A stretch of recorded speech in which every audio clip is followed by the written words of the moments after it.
모든 믿는 자에게는 주님이 주신 자기 십자가가 있습니다. 십자가가 참으로 어려운 것이지만 그 십자가를 지고 주님을 쫓는 사람이 주의 제자입니다. 오늘 이 하루 주님의 제자로서 자기 십자가를 지고 주님을 쫓아가는 복된 하루가 되길 기도합니다. 오늘은 욥기 3장에서 5장을 통독합니다. 첫 번째 3장 20절에서 26절.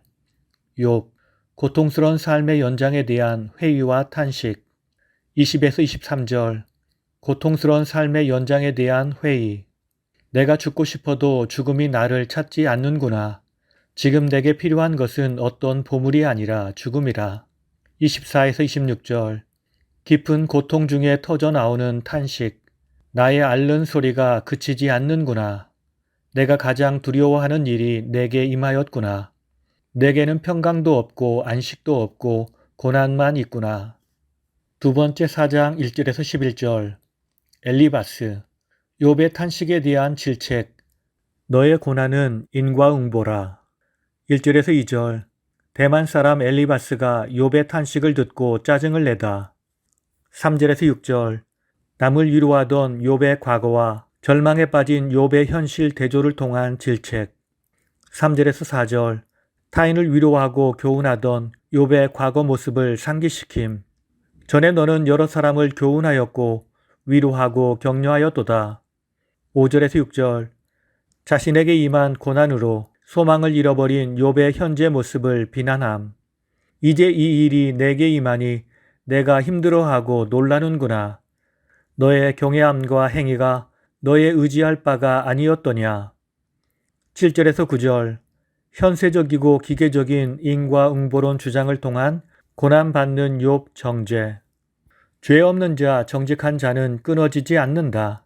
악한 자는 하나님의 능력으로 다 사라지느니라. 10에서 11절. 욥의 몰락이 그의 악에 대한 하나님의 심판임을 강조하는 비유. 젊고 힘센 사자의 이가 부러지며 늙은 사자는 사냥한 것이 없어 죽었도다. 세 번째 4장 12절에서 21절. 엘리바스. 인생은 절대적으로 불이하다는 주장을 뒷받침하는 환상 제시. 12에서 14절. 엘리바스에게 환상이 임했던 정황. 어떤 말씀이 내게 가만히 임함. 이 환상으로 내가 두렵고 떨리고 모든 뼈마디가 흔들렸었도다. 15에서 16절. 환상 가운데 등장한 한 영. 어떤 영이 내 옆으로 지나가는 것을 봄. 그 형상은 분별할 수 없었음. 내가 그 영의 목소리를 들으니라. 17에서 21절. 한 영의 목소리가 선포한 내용. 17에서 18절. 하나님 앞에서의 인간의 절대적 불의 선포.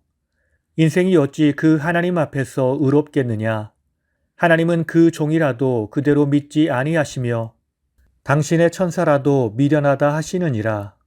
19에서 21절. 인생의 절대적 무능과 한계 지적. 사람은 티끌로 만든 하루살이에 불과하다. 사람은 그것을 깨닫지 못하고 죽느니라. 네 번째 5장 1절에서 7절. 엘리바스. 악한 인생들에게 형벌로서 주어지는 필연적 고난. 1절에서 2절. 고난 앞에서의 불평은 무익하고 망하는 길이라. 내가 부르짖어도 응답할 자가 없도다. 사람의 분노와 시기는 자기를 죽일 뿐이라. 3절에서 5절. 악인의 멸망에 대한 엘리바스의 개인적 체험. 내가 미련한 자의 형통을 보고 그 집을 저주하였노라. 그랬더니 삽시간에 심판으로 무너지는 것을 보았도다. 6절에서 7절. 이유 없는 고난은 없다. 재앙과 고난은 이유 없이 생기는 것이 아니라 인생은 연약하기에 고난을 받을 수밖에 없도다. 다섯 번째 5장 8절에서 16절. 엘리바스. 섭리와 공의와 긍휼로 통치하시는 하나님을 의뢰하라. 8절. 하나님을 구하고 하나님을 의뢰하라. 9에서 11절. 하나님의 크고 선하신 섭리. 하나님은 측량할 수 없이 큰 일을 행하시고 기이한 일을 무수히 많이 행하시는 이시라. 이 땅을 보존하시고 인생을 역전시키는 분이시라. 12에서 14절. 교활한 자를 꺾으시는 하나님의 공의. 하나님은 교활한 자와 간교한 자를 다 무너뜨리시느니라. 그들은 낮에도 어둠을 만나고 대낮에도 밤과 같이 더듬는도다. 15에서 16절 곤비한 자를 높이시는 하나님의 긍휼. 하나님은 곤비한 자를 악인의 입에서 구출하시는 분이시라. 그러므로 가난한 자가 희망이 있도다. 여섯 번째 5장 17절에서 27절 엘리바스. 하나님의 징계에 대해 순복하라. 17절 너는 전능자의 징계를 업신여기지 말라. 18에서 22절 하나님의 징계를 업신여기지 말아야 할 이유들. 하나님은 환난을 주시는 분이시며 환난에서 구원할 자이시라. 내가 의지할 자가 계시니 너는 두려워하지 않을 것이라. 23에서 26절 하나님의 징계에 순복하며 회개할 때 임할 복들. 너의 모든 대적들이 사라질 것이라. 내가 평안히 거하며 내 재물이 잘 보존되리라. 자손이 번성하고 부유해질 것이라. 내가 장수하고 풍성한 열매를 거두는 삶이 되리라. 27절 내가 이 말을 잘 들으면 유익하리라. 엘리바스는 욥의 친구들 중에서 가장 연장자인 것 같습니다. 그는 인생에 많은 경험이 있습니다. 그래서 사랑하는 마음으로 욥을 경책하며 새롭게 하여 그가 다시 새로운 삶을 살게 되길 바라고 있습니다. 그의 말은 틀린 데가 하나도 없는 좋은 말이었습니다.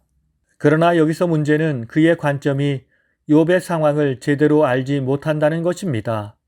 그리고 욥이 겪고 있는 고통과 마음의 짐을 알지 못한다는 것입니다. 우리가 상처받은 성도를 찾아가서 제일 먼저 해야 하는 일은 그를 위로하고 격려하며 힘을 주는 일입니다. 사랑의 마음을 전달하는 일입니다. 오늘 말씀을 통해 주시는 교훈은 첫째로 성도는 십자가의 길을 피해갈 수 없습니다. 3장 25절에서 욥은 자기가 두려워했던 그것이 임하고 무서워하던 그것이 자신의 몸에 미쳤다고 말합니다. 욥은 세상 고난, 불행이 사람에게 임한다는 사실을 모르는 사람이 아니었습니다. 그것은 누구에게나 임할 수 있습니다. 오늘 우리에게도 임할 수 있습니다. 그런데 욥이 당하는 고난은 죄의 대가가 아니었습니다. 말씀 따라 의롭게 살았지만 하나님의 허용에 따라 그런 고난을 겪게 된 것입니다. 이것이 바로 십자가입니다. 우리 주님이 바로 그 십자가를 지셨습니다. 그분의 고난은 인간이 상상할 수 없는 고난이었습니다. 주님은 자기 십자가를 지고 나를 쫓으라고 말씀하십니다. 곧 우리에게도 십자가가 있다는 사실입니다. 내가 죄를 짓지 않았음에도 고통을 당해야 할 때가 있다는 사실입니다. 우리는 그때 그 십자가를 부인하지 말고 주님의 영광을 위해서 묵묵히 십자가를 지고 주님을 쫓아가야 합니다. 그러면 하나님이 모든 영광을 받아주시며 우리에게 힘과 능력을 베풀어 주실 것입니다. 두 번째, 연단의 가장 큰 유익 가운데 하나는 두려움의 제거입니다. 5장 21절 하반절에서 22절 말씀의 핵심 단어는 두려움입니다.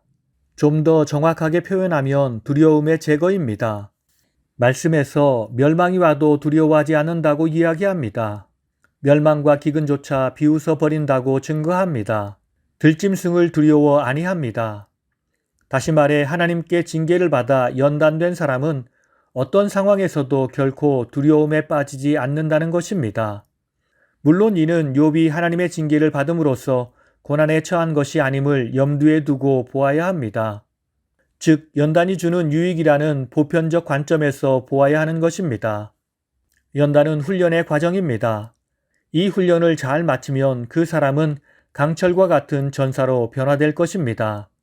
성경에 나오는 모든 사람은 연단의 과정을 거쳤고 그것을 잘 극복하여 승리하는 인생이 되었습니다. 아브라함이 그랬고 다윗도 그랬으며 엘리야도 그랬습니다. 이처럼 연단은 놀라운 힘이 있습니다. 약자를 강하게 변화시키어 용사가 되게 합니다. 그러므로 우리는 우리에게 닥친 환난을 나를 성숙하게 만드는 연단의 시간으로 삼아야 합니다. 오늘 이 하루 우리에게 주어진 십자가를 부인하지 않고 기쁨으로 십자가를 지고 주님을 따르며 그 모든 연단의 과정을 잘 통과하여 강한 용사로 거듭나 이 세상을 이기며 주의 영광을 선포하는 주의 일꾼이 되길 예수님의 이름으로 축원합니다. 다 함께 기도하시겠습니다. 우리를 위해서 고난의 십자가를 묵묵히 지고 가신 주님, 우리가 그 주님을 바라보며 내게 주어진 십자가를 지고 주님을 쫓아가길 원합니다. 작은 고난에 요동하지 않게 하시고 우리와 함께 하신 주님을 바라보고 믿음으로 주와 동행하는 우리 모두가 되게 하옵소서. 믿음의 삶의 본을 우리에게 보여주신 예수님의 이름으로 기도드립니다. 아멘.